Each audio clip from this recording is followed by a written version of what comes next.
First of all, Katie, thank you for the kind introduction, which seems like ages ago. Really do appreciate it. It's always a pleasure to work with University of North Carolina and with you and Sarah in particular. So thank you for that. I also want to welcome back Tom Glynn and Phil Dickinson for being here and staying with us for what will be overtime here soon enough. So thank you both for sticking with us. I'm really glad to have a chance to talk to you both as we get into some of the issues here. As you see in the film, in large part, this was focused on the impact of Brexit on Northern Ireland. What I want to do as part of the panel is touch very briefly on Northern Ireland, but expand it and maybe zoom out a little bit to what's happened with Brexit since the film. And before I do, I really want to start with Tom just to give sort of the creative overview here very briefly as we work our way back into the deep end of the pool. And Tom, I mean, we finished shooting this film in March of 2018, I think it was. And so I just wanted to start with you, and maybe you could give us a sense of why we decided to tell this story in particular. There were a lot of threads that we could have pulled on when it came to Brexit. So I wonder if you just give us a little background flavor on that before we get into a discussion with Phil. Sure, happy to. Yeah, God, it's hard to believe it was that long ago. I'm a bit stunned at how fast time's flying.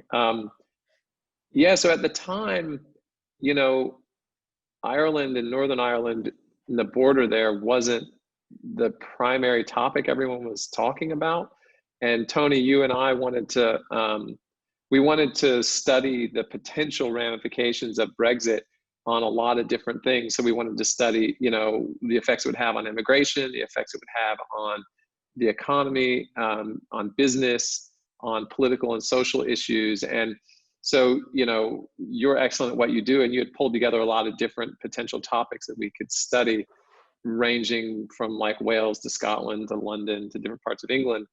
And then at some point, and it must have been connected to, you know, your extensive background working in Northern Ireland at the Bureau there, that we realized that really we could get all those issues just looking in Northern Ireland, that there would be economic ramifications, there was the border issue, there were political and social issues that, as you can see, went back hundreds of years, and that was really the issue that was holding up all the negotiations. And it was kind of the issue that during the vote, nobody had thought about. You know, people in England it was pretty much like a question on, you know, do we want new immigrants coming in and taking jobs, was how things were being framed. And do we want to be part of the EU? Are we part of Europe, or are we not? Are we independent? And no one was thinking about this kind of very unique circumstance in Northern Ireland.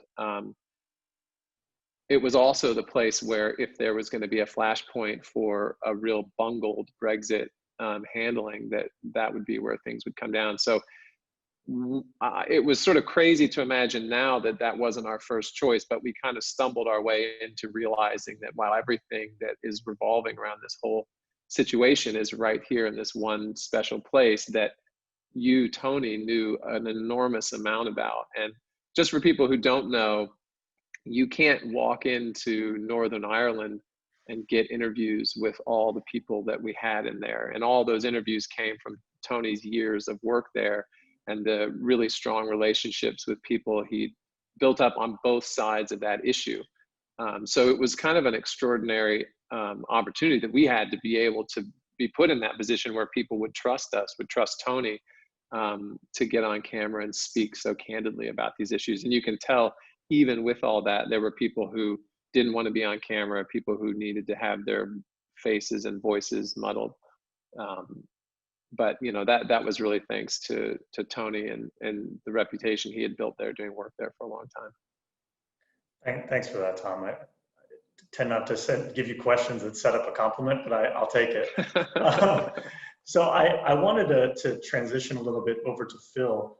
You know, as I mentioned a moment ago, we shot this, actually, the original Brexit date was March 29th of 2018, and 2019, and 2019. And we were going to document what happens in the aftermath of Britain leaving the European Union. And of course that changed, and then subsequently changed many times after that. So I wanted to start with Phil by getting us up to speed in terms of what's gone on for the last year, and maybe you could bring us up to today before we get into some of the questions. Yeah, thanks very much, Tony, of course. And yeah, watching the film and sort of thinking back to this being March 2019, with everything that's happened since, it does feel like sort of discovering a time capsule buried in the garden somewhere, and sort of, you know, seeing people together in person. What a nostalgia trip. But yes, no, absolutely. So a lot has happened over the last year and a bit. But before sort of diving into that, I just kind of want to start at the most recent bit of news related to Northern Ireland that I think is important to just briefly reflect upon, given what was in the film and what we've talked about. And that was last month with the passing of John Hume, who was one of the real architects of the Good Friday Agreement and peace in Northern Ireland. He was the leader of the SDLP, one of the nationalist parties in Northern Ireland, but a real staunch and courageous advocate for peace in Northern Ireland. And when you look at what's in the Good Friday Agreement and kind of what is at its core, it is saturated in the ideas of John Hume. A lot of people have sort of compared, you know, the fact that he passed so recently after Congressman John Lewis in the United States, and that they are sort of similarly giant figures in civil rights throughout the second half of the 20th century. And I think that that is absolutely appropriate. John Hume, you know, was together with David Trimble, won the Nobel Peace Prize for their accomplishments in the Good Friday Agreement. And I saw on Twitter, you know, one of the eulogies to John Hume was that never has the phrase "rest in peace" felt more appropriate than it has for John Hume, and I think that's absolutely appropriate. So important to pay tribute to him and the important work that he did throughout his life. But going back to Brexit and what's happened over the last 16 months. So, you know, the film sort of touches upon some of the key things that have changed that were sort of underway throughout the course of 2019.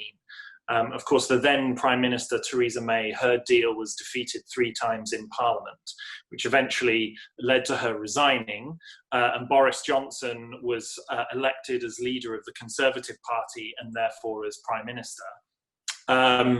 Now, Boris Johnson renegotiated the withdrawal agreement with the European Union, and the key sticking point had always been the issue of Northern Ireland, as the film sort of teases out. Boris Johnson's proposal, which he agreed with the Irish government, was to redraft a new Northern Ireland protocol, which we can go into a bit more detail if you wish. But that essentially guarantees that the Northern Irish border remains open, that Northern Ireland remains part of the UK customs territory, but that there are some differences between that Northern Ireland still aligns with certain EU regulations so that the border can remain open. That was again put to Parliament and was defeated again in Parliament. At which point Boris Johnson called an election, which you can do in British politics. And that election, which was December 2019, really changed the sort of unclogged the power, kind of the politics of this moment in the UK domestically.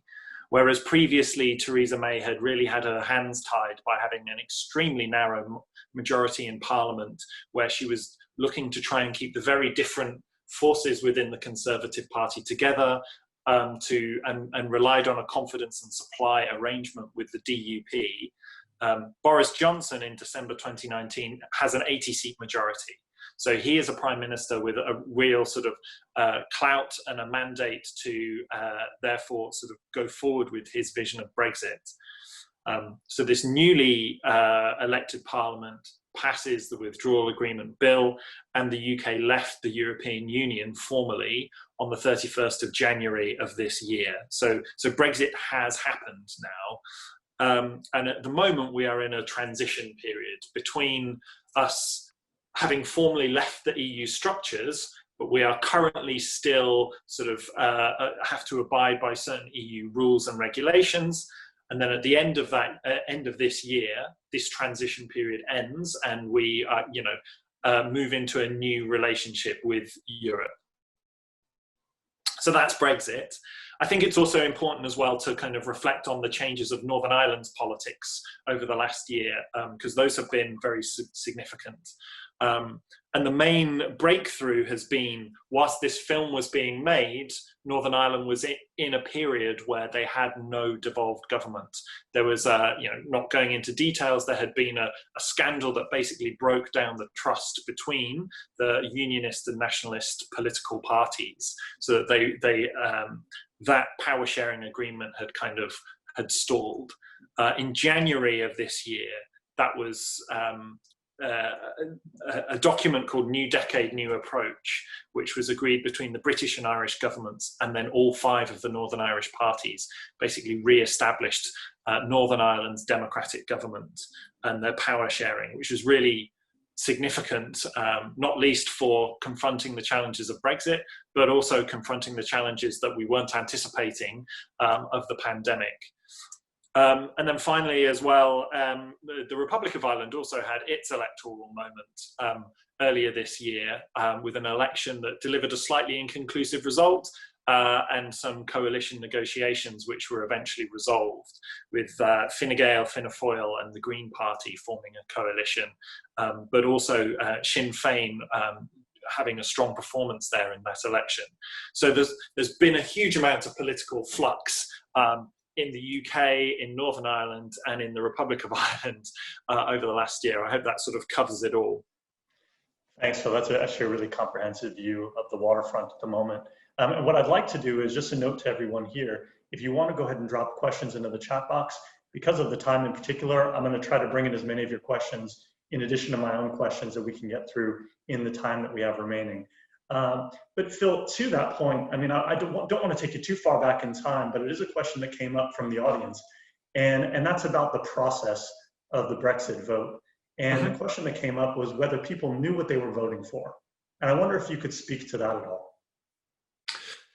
Yeah, so I mean, there's been an awful lot of political comment and debate as to exactly how much people knew what they were voting for, and I've certainly seen a lot that the most Googled term the day after the Brexit vote was, "What is the EU?"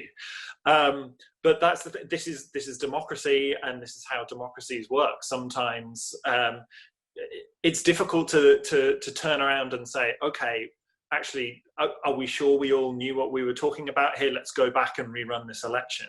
That's difficult, and it's difficult to sort of impose and sort of enforce a kind of a minimum knowledge test or whatever on any electorate, and that's fraught with all sorts of problems.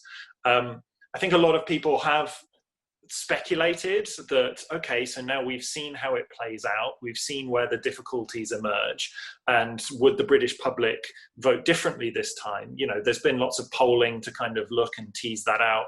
Generally, that polling has suggested that people are pretty locked into their views on Brexit on both sides. And so it's unlikely that you would get a really, really decisive moment that kind of resolves the issue once and for all.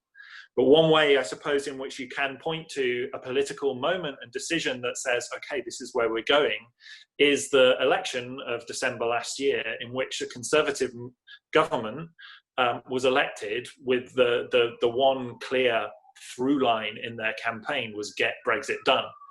And they broke through in different parts of the country that had long been ancestral kind of Labour heartland, particularly the Red Wall in the north, where, you know, traditional Labour supporters but had voted Leave. So I suppose, you know, this is the democratic mechanism that we have, and now that we have a sort of a government with a clear sense of its vision and an electoral mandate through the last general election, then that's the direction. Thanks, Phil. Tom, I'm going to come to you in a second, but before I do, I just wanted to pick up on a point, Phil, that you mentioned earlier that I hadn't really thought much about, was the connection between John Hume and John Lewis. And there, if you talk to anybody in Northern Ireland, they will tell you that the civil rights movement in the United States catalyzed the movement toward Irish rights, or for the Catholic community, nationalist community in Northern Ireland. That was a driving force. And so I wonder if we put that same kind of contagion effect into today and talk a bit about, and this is a question also that came up in the audience, is what impact Brexit will have on other countries that may also decide that a departure from the EU is in their interest. Do you see even early signs? I know there was Brexit, there was talk of the Italians going, and there's always seems to be talk of the Italians going. Right.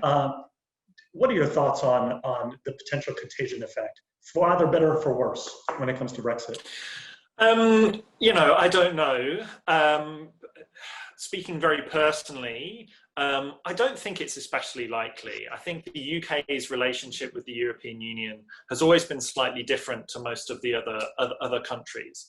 And Brexit was more about the euro and Greece's financial relationship with Europe. And Italy has always, you know, has its own kind of different political dynamics.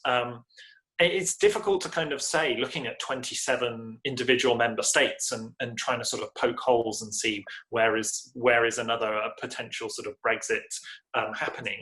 I certainly don't think that there is any immediate prospect of other EU member states going in that direction. That's entirely up to them and what they decide to do and focus on. But I think certainly the scale of the political challenge that the pandemic has kind of forced us to confront, I think may well deter other countries from kind of embarking on big constitutional changes as well. You know, let's put out the fire that we've got it in front of us before we can sort of, this is what I presume other countries will be thinking, before turning to other big constitutional changes.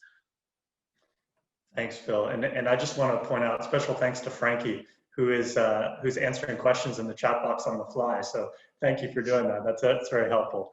Good. I see you there. Tom, I wanted to turn to you for a second. Now we're going to come back to Brexit, but this is related, and it's something that you and I have talked about. Well, we've worked on another project on the U.S. elections, but this whole idea of disruption, of discontent in general. And I want to talk to you about conversation that we had with our taxi driver in London, not the one in Belfast, but the one in London. And we had a conversation, you can maybe characterize it a bit, but I just wonder if you can talk about the connection between the discontent, whether people knew what they were voting for or not. There was certainly an air of discontent and voting against whatever the status quo happened to be. We have something similar in the United States, and you can talk about that maybe, but I wonder if you can make the connection between the disruption and discontent that we're experiencing now on both sides of the Atlantic. Whoa. Okay. Thanks for the non-softball question. So, yeah, well, I'll start with the thinking back on our taxi driver our cab driver in London.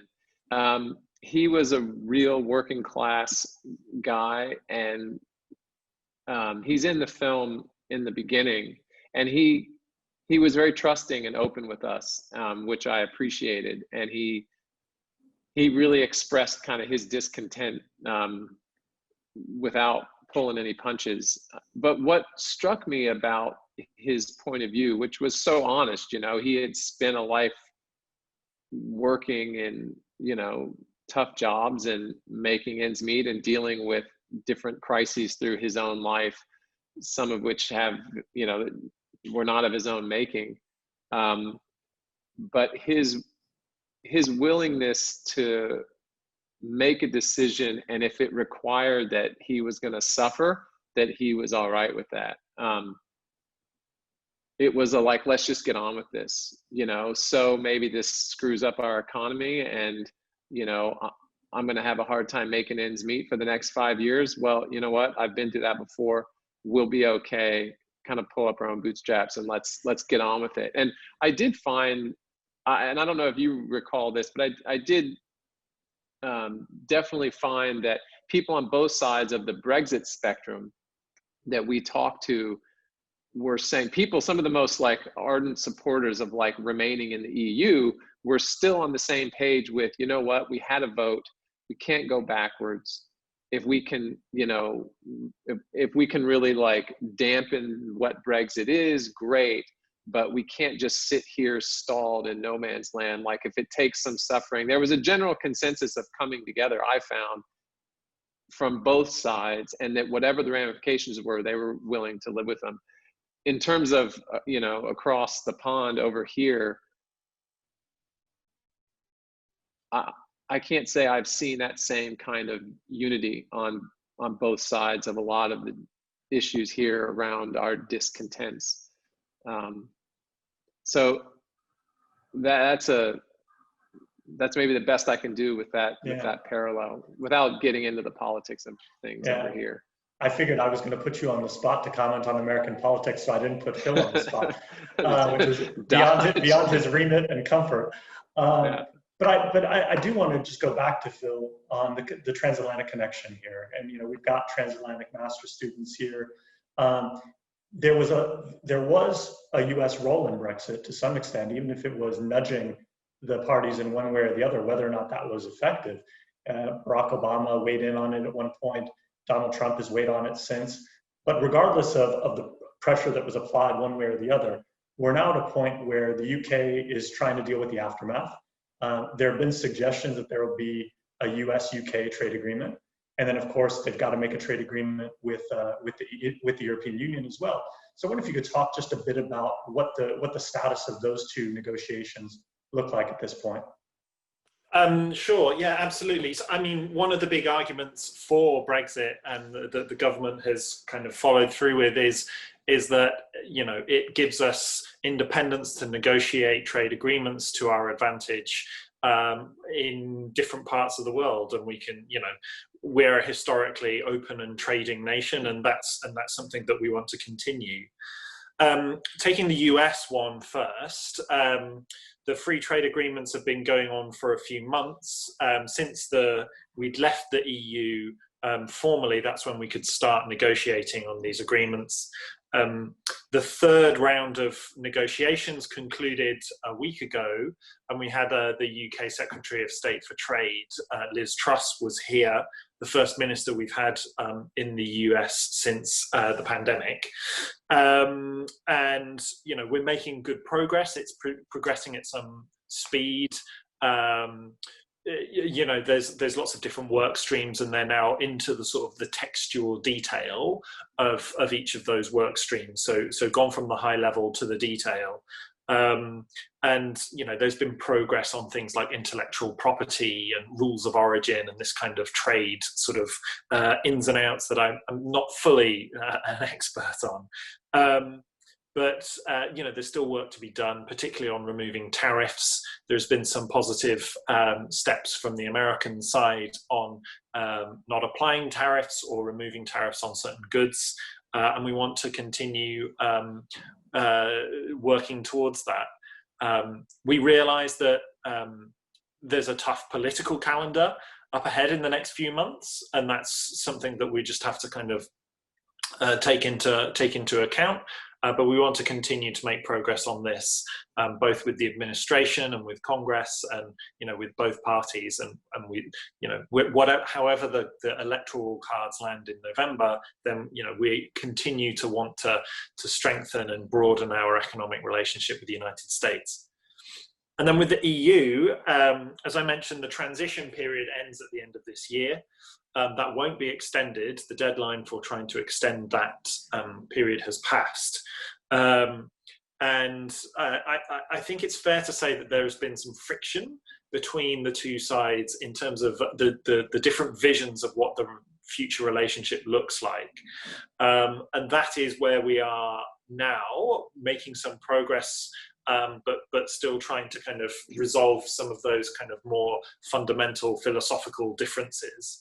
To just kind of briefly summarize what that looks like. So the EU is looking for a single comprehensive treaty that encompasses the totality of the UK's relationship with the EU and all of its institutions.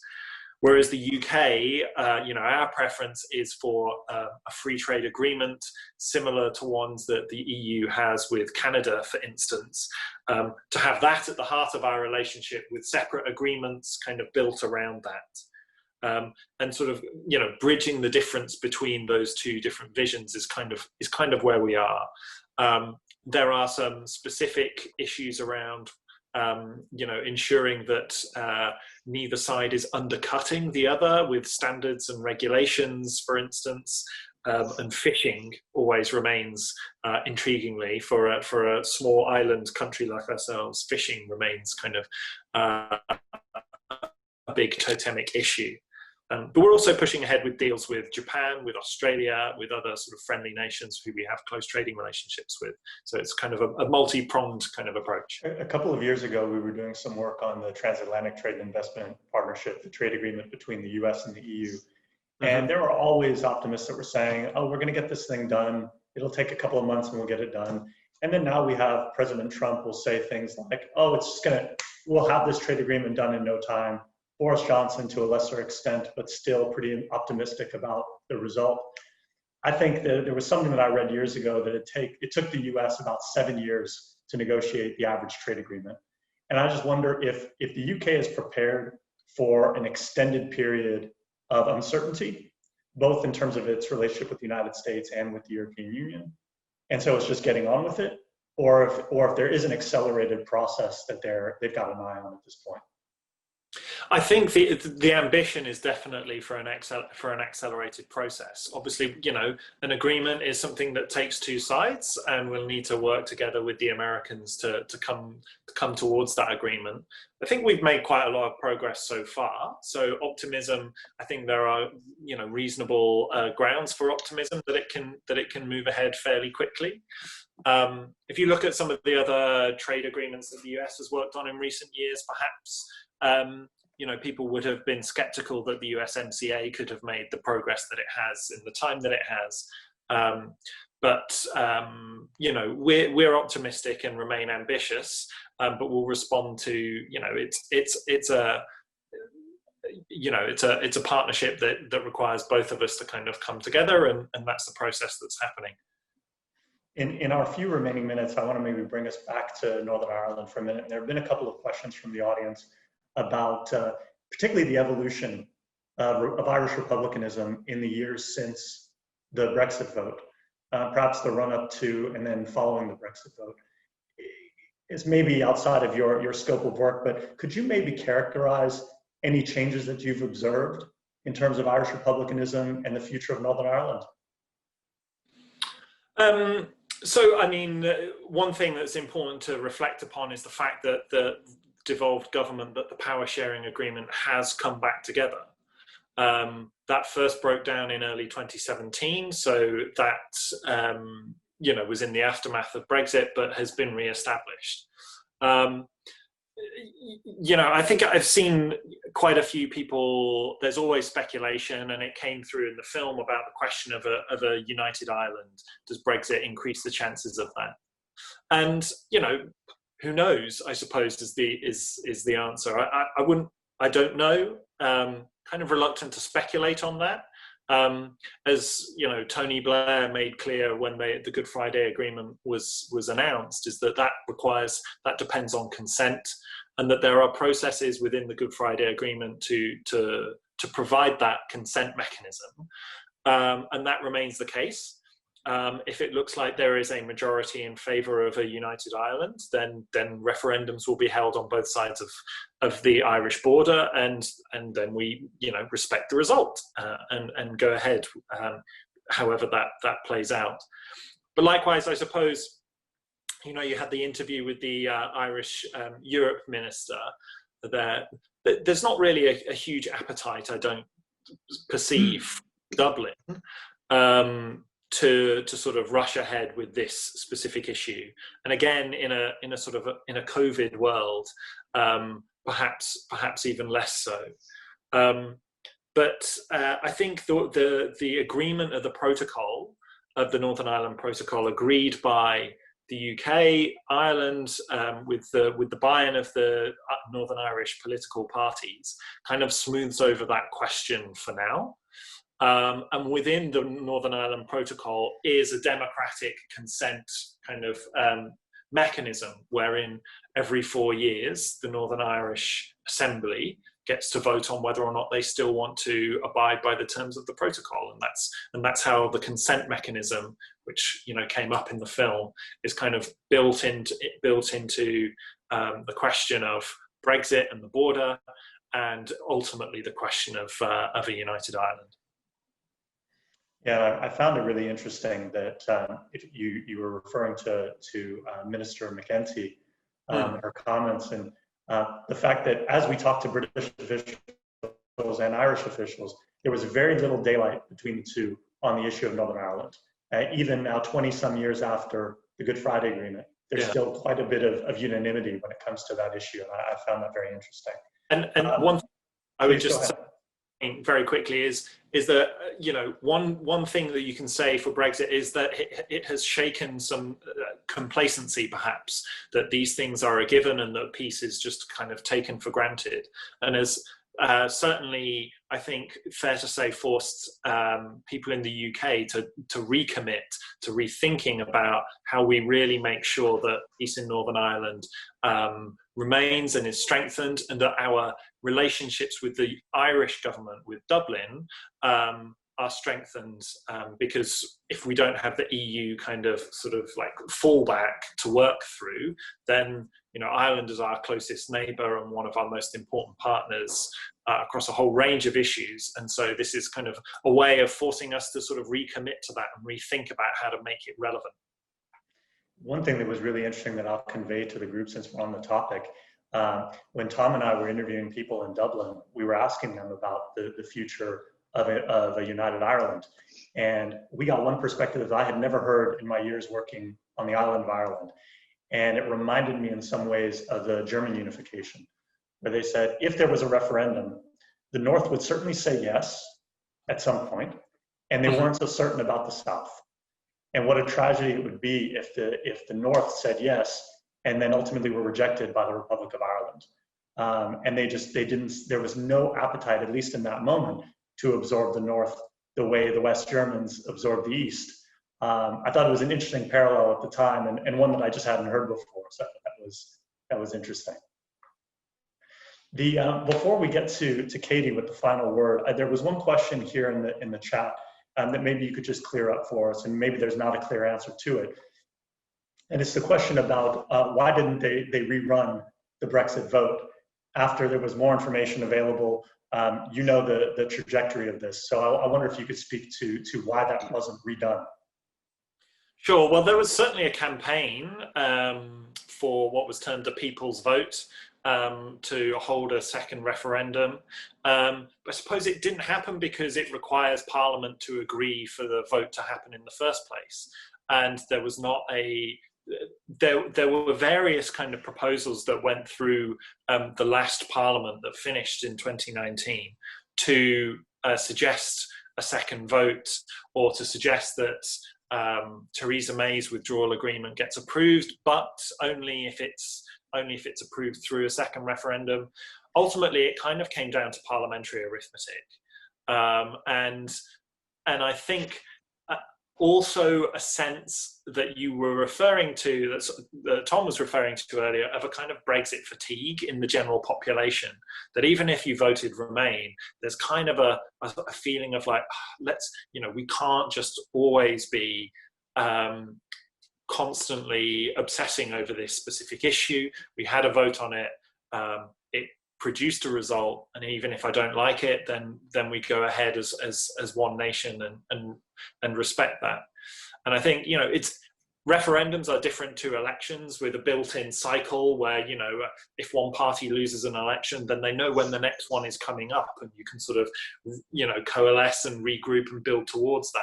But with a referendum where everybody agreed beforehand that this is a kind of once in a generational shot, that takes so much kind of political agreement and kind of momentum to get you to the position to agree to hold the vote in the first place, to then just kind of be like, let's do it again, would have seemed to a lot of people to be just disruptive. Where does it end? Is it best of 3, best of 5? That kind of thing. And ultimately, there just wasn't the numbers in Parliament to force the issue. Thanks, Phil. That's really clear. I appreciate that. But before I pass the baton back over to Katie for a final word, I just wanted to send my own thanks to everybody for sticking with us through all of this. I hope the discussion was worthwhile. I hope you enjoyed the film more than anything.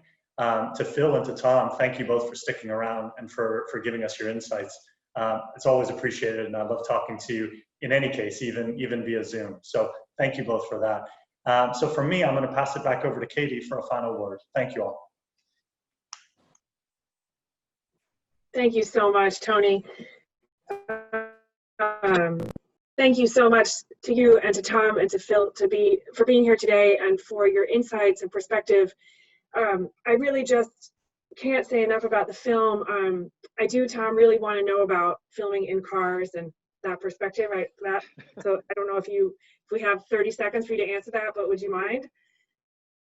The idea no, of, I think it's so interesting to film that way. Well, the film I did, Automotive, the idea of that was just a classic noir film, but your perspective is locked from inside this vehicle. And it was fun to kind of pick, an old, very US vehicle, that would be unique to shoot from inside. And then what you can do when you're controlling perspective. So sometimes things happen off camera or away from the car that we don't get to see, and someone shows up and throws something in a trunk. And what is it? Is it a body? Is it, that I spent so much time on that now I would say with something like Brexit, that film, shooting inside cars, I almost don't think about, because I've thought about it so much. And I love cars and vehicles and machines and stuff. But there is a thing about when we're in our cars, the outside world becomes flattened in a way and becomes like a screen, and we kind of observe it in a remove that we don't have when we're just walking around. And so shooting from inside a car, it's fun to capture that. And you can build these perspectives, with a little depth of where you're viewing this action from. And so that's kind of why I enjoy it. And then when someone's inside the car and you're with them, it feels really intimate, like the shot where we're being asked to put the camera down because we're in a place where, that wouldn't be all that welcome. That's such an intimate feeling moment, because you're in this space and the outside world is out there. And it brings you into the film with a different perspective. So, I always love that. I love that you picked up on that. So yeah, thanks for the question. Yes, well, thanks for describing it, because that part of the film was especially stuck out right in front of the gate, and the day and night difference, and you sort of feel like you're in there with you, in the car, and that feeling and those perspectives you gain. I thought it was really very, very interesting. And like you say, intimate, an intimate look. So thank you. And I have to say that, as Tony, when you started and you said we're sort of zooming out, I think this is extremely fascinating about what's happening in Northern Ireland, but it does pose larger questions, of course, of Brexit, Scotland, of course, questions were coming up about that, what will happen there. And also, this is a big year in the United States, of course, election-wise, and the film does such an excellent job of bringing all these large issues, from the individual's perspective, and you get to see how people are affected by what happens. So many people in the United States say, "Well, my vote doesn't matter. It's I'm just not going to go. Who cares? I'm going to have my own plantation and protect myself, however that might be." But it does matter, and it is so critical to play a part as an individual in our democracy. It's alive, and we all matter. I would like to say so. I think it's really great. I really appreciate Bill, your perspective from the UK side of things, and it's all a little sticky and a little messy, and we're just going to have to keep watching, and we're going to have to stay involved and keep listening to what you all have to say about it, and of course the students, right, our TAM folks, they will be actively engaged in all this material, so we'll be wanting to talk to you further. So thank you so much. And I have to let everybody know that we're going to hear some more from Tony this fall, which we're thrilled about. The Bertelsmann partnership with CES continues, so please stay tuned. europe.usc.edu/events, and you can find everything. Sign up for our newsletter, follow us on social media. You'll hear all about that. And of course, as I mentioned at the beginning, please go to the Bertelsmann's website, bfna.org, and read all of the fabulous things that Tony and his colleagues are writing. Really great material. So thank you for your patience, finally, and for getting through this. We really appreciate everyone's questions and participation, and thanks again to the three of you. Really appreciate your time today.